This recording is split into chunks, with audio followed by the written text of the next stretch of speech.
मतलब एक शराबी आदमी के साथ हमारा झगड़ा था, वो बार बार आ रहा था, उसके साथ झगड़ा हो गया, उसने रिपोर्ट कर दी, हम जेल चले गए, बात खत्म। मुकदमा हुआ इसलिए कि किसान की आवाज को दबा के समाप्त कर दिया जा, जिससे कोई किसान बोल ना पावे, एपस्टीन पे बात ना कर पावे, यूजीसी पे बात ना कर पावे, जातिवाद का जहर घोलने वाली सरकारों के खिलाफ बोल ना पावे। आप कह रहे संविधान बचाओ, संविधान बचाओ, लोकतंत्र जिंदा रहना चाहिए, और फिर आप लोगों के घर पुलिस बैठा के उन्हें अरेस्ट करके उनका शोषण करोगे। प्रधानमंत्री अपने मन की बात कह सकें, लेकिन पूरन सिंह अपने मन की बात नहीं कह सकता, किसान अपना दर्द नहीं रो सकता। लेकिन हम तो प्रशासन से पूछना चाहते हैं कि क्या जातिवाद से देश चलाओगे?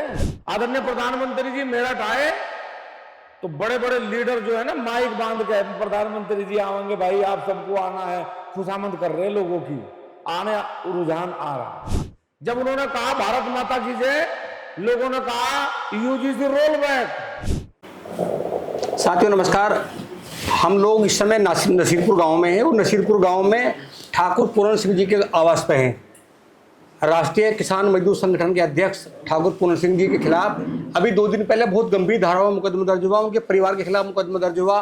ठाकुर पूरन सिंह जी के बेटे, भाई और एक सहयोगी को पुलिस ने गिरफ्तार कर लिया, और गिरफ्तारी भी ऐसे की गई कि एक ड्रामा किया गया पुलिस ने, और इसे लेकर अब बेहद आक्रोश है लोगों में।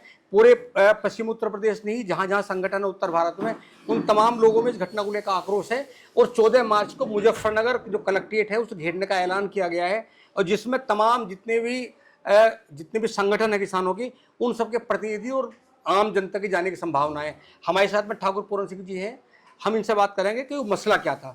ठाकुर साहब आपका स्वागत है। धन्यवाद। ये क्या मसला हुआ था? मसला तो कुछ नहीं है, ये तो मसाला बनाया। ये मसला तो परिवार है, झगड़े हुए, शराबी हर परिवार में हो सके और घर में हो सके। मतलब एक शराबी आदमी के साथ हमारा झगड़ा था, वो बार बार आ रहा था, उसके साथ झगड़ा हो गया, उसने रिपोर्ट कर दी, हम जेल चले गए, बात खत्म हो गई। लेकिन जिस तरीके से प्रशासन ने, झगड़े से मुकदमा नहीं हुआ, मुकदमा हुआ आवाज को बंद करने के लिए। मुकदमा हुआ इसलिए कि किसान की आवाज को दबा के समाप्त कर दिया जा, जिससे कोई किसान बोल ना पावे, कोई इस देश में आवाज ना उठा पावे, एपस्टीन पे बात ना कर पावे, यूजीसी पे बात ना कर पावे, जातिवाद का जहर घोलने वाली सरकारों के खिलाफ बोल ना पावे। ये आवाज को दबाने का मुकदमा है। लेकिन शायद सरकारें ये भूल गई कि देश में न जाने कितने गद्दार राजा हुए, लेकिन गद्दार प्रजा नहीं हुई। क्रांतिकारी हमेशा अपने उन महापुरुषों से क्रांति लेके पैदा करता है जिनका वो अनुसरण करके इस देश की आजादी की लड़ाई में भागीदारी सुनिश्चित करना चाहता है। आप कह रहे संविधान बचाओ, संविधान बचाओ, लोकतंत्र जिंदा रहना चाहिए, और फिर आप लोगों के घर पुलिस बैठा के उन्हें अरेस्ट करके उनका शोषण करोगे, आप उन्हें बोलने नहीं दोगे, आप उनकी आवाज को दबाने का काम करोगे। प्रधानमंत्री अपने मन की बात कह सकें, लेकिन पूरन सिंह अपने मन की बात नहीं कह सकता, किसान अपना दर्द नहीं रो सकता। अगर वो लड़ेगा तो उसे जेल मिलेगी, वो लड़ेगा तो उसे मुकदमा मिलेगा, वो लड़ेगा तो उसे ईडी सीबीआई मिलेगी, लेकिन उसे अधिकार नहीं मिलेगा, उसे उसका हक नहीं मिलेगा। ये लड़ाई है, हमारी लड़ाई थोड़ी, हमारे परिवार के साथ हमारी लड़ाई है, बैठ के फैसला कर लेंगे।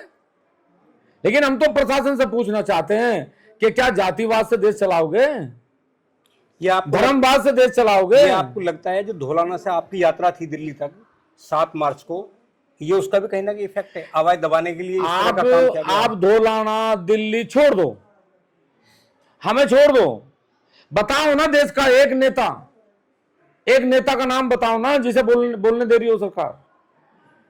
लेकिन अब रिएक्शन है, अब सरकार, अब जनता इन्हें भी नहीं बोलने दे रही।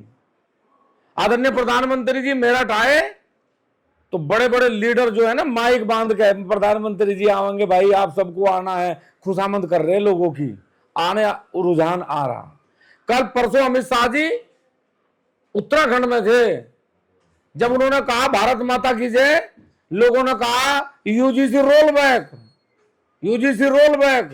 बोला भैया सुन ली, बैठ जाओ, कोई नहीं बैठा, आने लगे ना परिणाम। आप जनता को नहीं बोलने दोगे, जनता अब आपको बोलने नहीं देगी।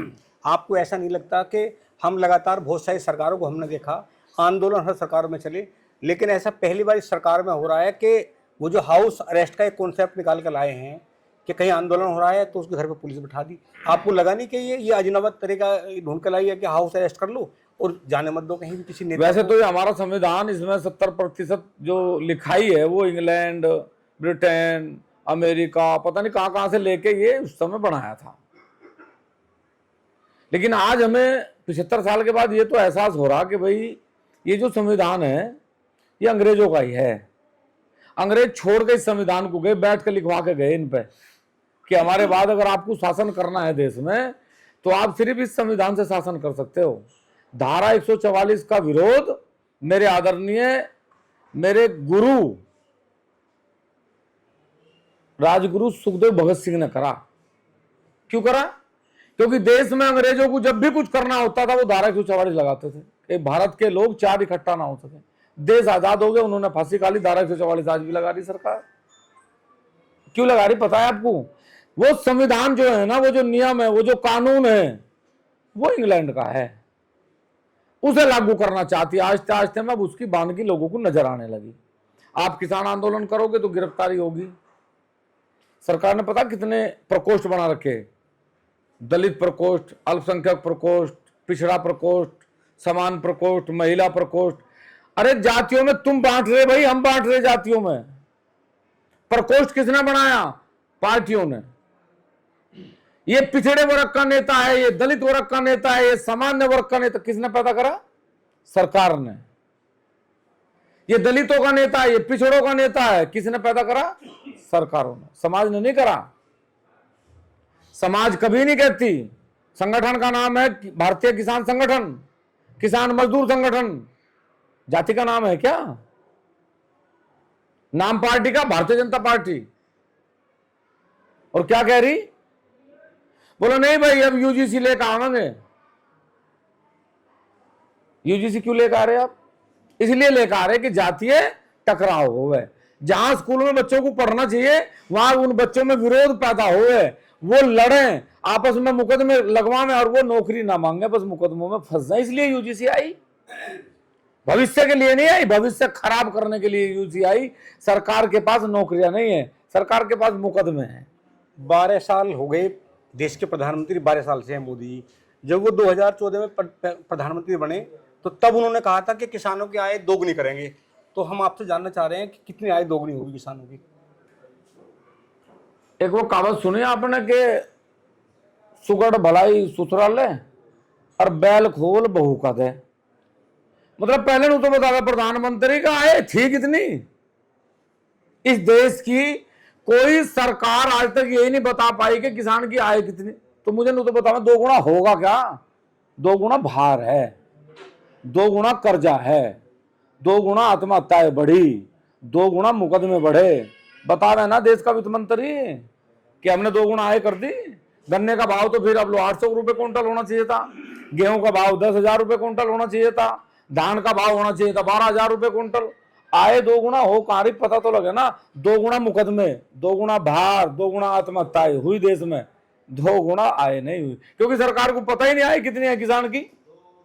बेरोजगारी बढ़ी 100 गुना और एमपी की तनख्वाह बढ़ी 1000 गुना। प्रधानमंत्री एक दिन में 7 वर्दी बदले। यहां छोल की भी वही है और दावत की भी वही है। यहां राही नहीं पा रहा, कौन सी पैर के जाओ? आय नहीं बढ़ रही, घाव बढ़ रहा। वो तो कहते हैं कि किसान को जो है 6,000 रुपये जा रहे हैं एक साल में, सरकार की ओर से नगद पैसे जा रहा है। क्यों ना कोई भैंस पैर रखी है, दूध बेच के दे रहा, दूध बेच रहा क्या? कहीं धान धून बेच रहा हो? मारे ही पैसे हमें दे रहा पट्टा। मैं नहीं तो कह रहा, बड़द भी मारा खोल के भी हमें दे रहा। कमाल की बात तो यह है, हमें राही नहीं बैठा। आज लो 6,000 रुपए नहीं, अमेरिका के अंदर 80 लाख रुपए सालाना सब्सिडी है किसान को। 80 लाख रुपए अमेरिका के अंदर बताना नहीं पड़ता। अमेरिका के अंदर यह नहीं बताना पड़ेगा आपको, यदि आपने फसल बोई और आपने फसल का मूल्य सरकार को बताया कि मेरी लागत इसमें 100 रुपए आई, और यदि वो फसल नष्ट हो जाए तो अमेरिका की सरकार उसे 1.5 गुना देगी, कहने की जरूरत नहीं है। यहां यदि कभी भी आपदा आवेगी तो सरकार मुआवजा पता कितना देवे? 1 रुपया, 7 रुपए, 6 रुपए, और फिर उसका होर्डिंग कितना बड़ा बनाओगी? 50,000 रुपए का होर्डिंग। सरकार ने किसानों को मुआवजा दिया 1 रुपया। जो मंत्री बंटन होगा, जो सा मंत्री बंटन होगा, उस मंत्री का खर्चा आने का 1.5 करोड़ रुपया। पैसे कितने बटे साहब? बोलो जी 7,000 रुपए बटे आज किसानों को। पिछले 12 सालों में कोई ऐसा बीज बताओ, गन्ने का, धान का, गेहूं का, पालक का, सरसों का, जो उन्नत बीज, जो शोध केंद्र है वहां से बनकर उन्नत बीज आ गया हो और ये कहे कि किसान की इससे लागत बढ़ेगी, लागत घटेगी और उत्पादन बढ़ेगा। देखो, सरकार ने सिर्फ एक सबसे उत्तम बीज बनाया और वो उसका लिकाड़ भी बहुत आ रहा, और वो बीज है भ्रष्टाचार। उसमें तो सरकार ने उसका तो संशोधन करा भाई। वो ऐसा बीज तैयार करा सरकार ने कि उस बीज का कोई मतलब तोड़ नहीं देश में। उसका लिकाड़ भी बहुत है, भ्रष्टाचार का, जातिवाद का, इसका इतना लिकाड़ आ रहा, इतना लिकाड़ आ रहा कि इससे कोई बच नहीं रहा। इसे तो इन्होंने अपनी पाठशाला में, अपने अनुसंधान केंद्र में बिल्कुल शोधित करके भेजा कि भाई इस बीज को बो और फिर इस बीज से आप खूब पैदावार करो, और वही पैदावार हो रही, उसी बीज की पैदावार हो रही, जातिवाद की, धर्मवाद की और भ्रष्टाचार की। थाने का ऐसा बता रहा कि जिला 10 को इतने पैसे देने और MP साहब को इतने देने, विधायक जी को इतने देने, सरकार पे इतने जाएंगे, और भाई मेरे पे तो खुरचन सी बचा है, इसलिए वो अपना बेचारा अंगे तंगे तले लपेट रहा मामले को, बच कोई नहीं रहा। तो भ्रष्टाचार का बीज, जातिवाद का बीज सरकार ने बहुत संशोधित करके भेजा और वो बहुत फल रहा, फूल रहा, बहुत लिकाड़ आ रहा उसको। क्या पुलिस चाहती है कि जो लगातार मुख्यमंत्री जी बात करते हैं कानून व्यवस्था की, कि पुलिस उनकी सहयोगी है या एक माहौल क्रिएट कर रही है दूसरा? भाई हमें नहीं रहा बैठ रहा, हमें नहीं रहा बैठ रहा, मतलब कि प्रवचन तो दे रहे भगवान पे, प्रवचन तो चल रहा भगवान पे, कथा चल रही राम की, और कथा खत्म होते ही भाई काम हो रहा रावण का। मैं नहीं रहा बैठ रहा बिल्कुल भी 1% भी कि पुलिस बढ़िया है, सरकार बढ़िया। हमें तो नहीं दिख रहा भाई, अब जान बचानी बहरी हो रही सरकार ते भी और पुलिस ते भी, बस। 6 महीने पहले मेरठ कृषि मंत्री आए थे शिवराज सिंह चौहान। एक गांव पड़ता है जंगेटी, वहां वो रुके कुछ समय के लिए किसान से बात करने के लिए। तो बुजुर्ग किसान ने कहा, उन्होंने अपनी समस्या बताई कि जिस गन्ने के बीज में किसान की लागत कम होती है उसे शुगर मिल में प्रतिबंधित कर दिया, और जिसमें किसानों की लागत ज़्यादा बढ़ती है उसे गन्ना शुगर मिल जबरदस्ती बुआ रहे हैं, तो किसानों की आय।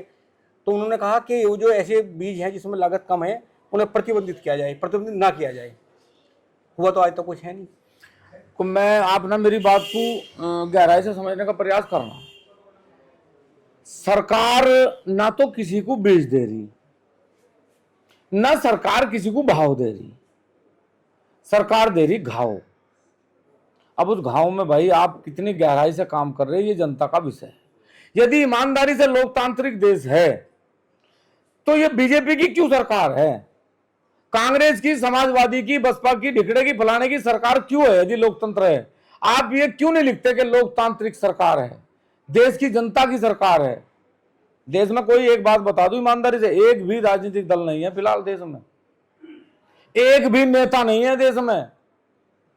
देश में फिलहाल है company, Bharatiya Janata party company limited, Congress company limited, Samajwadi limited, ये सारी कंपनी। और इसमें जो काम करने वाले वर्कर हैं ये तनख्वाह पर काम कर रहे हैं, ये देश के किसी लोगों के लिए काम नहीं कर रहे।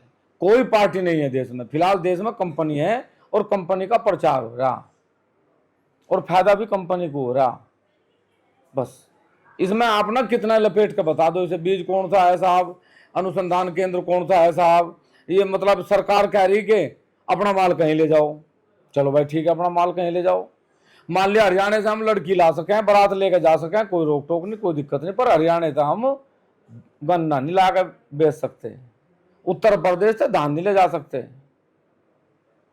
सामाजिक स्तर तो इतना बेहतर है, लड़की दे भी देंगे, ले भी आओगे, बारात ले जाएंगे, बारात ले आओगे, उसकी टेंशन नहीं। वो सामाजिक बस्तर बहुत बेहतर है, पर सरकार ने नुका करना नहीं जानते मैं बिल्कुल भी। हाँ चला जाएगा बॉर्डर पे जो वर्दी वाले बैठे 500 रुपए दो, यंगे को सरकार में भीतर को अपना ठोंदे से निकल जाओ, फिर कोई टेंशन, सारे बॉर्डर फ्री।